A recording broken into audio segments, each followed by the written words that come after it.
Kafkaesque, Bill. It's a thing that a lot of people call surreal. The perceptions inside the courtroom were very different from the ones outside. Outside yesterday, everyone says, how could this be? This just doesn't make any sense. Meanwhile, inside the courtroom, the prosecution continues. Carlo Bellario, who's with us today, is charged with weapons possession for holding a BB gun on the set of an independent movie. Didn't have any permitting, but all the same, he's looking at time in prison, and no one to this point can figure out why, except for prosecutors. Carlo, welcome. So, Carlo, what happened yesterday, as I understand, they offered you a deal to take 3 years in prison instead of the 5 to 10 that you might face. What happened when they offered you that? I said, no way. There's no way I'm taking it. I'm trying to, listen, from day one, I've never vilified the cops. I've never vilified the prosecutor. They're doing what they got to do.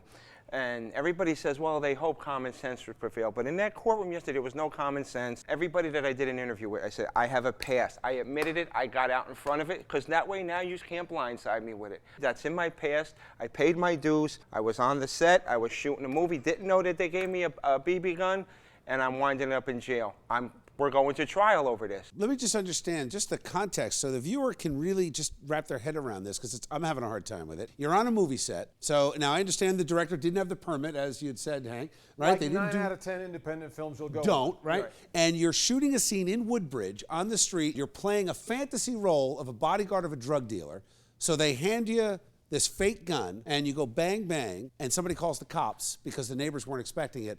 What happened when the cops got there? I don't fault the neighbors, because if I lived in that neighborhood and I saw that and I didn't know what was going on, I'm going to call the cops too. Because this happened in a car. It was a car chase scene, simulated. There was no car in front of us. I was just to go like this. I was the passenger. So they show up, they go, all right, who was the guy driving? Who was the guy with the gun? I said, sir, that's me. It's right here. We're actors. I had it in my waistband because we're ready to shoot the next scene. And I took it out slowly. I handed it to him.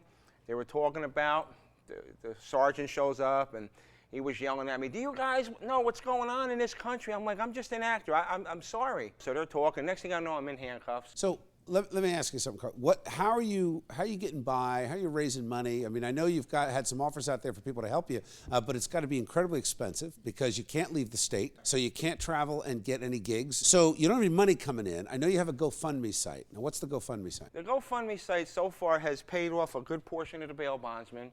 It paid off members of my family that almost got like that lost their houses to help me with money.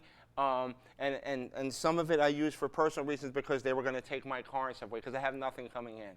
So, Carlo, bottom line is you're facing the possibility of 10 years in prison for a toy gun, and you've got a GoFundMe site that if people want to help you, they can. It's GoFundMe.com/rawdeal. I need the help, guys. Everybody out there, thanks. We're with you.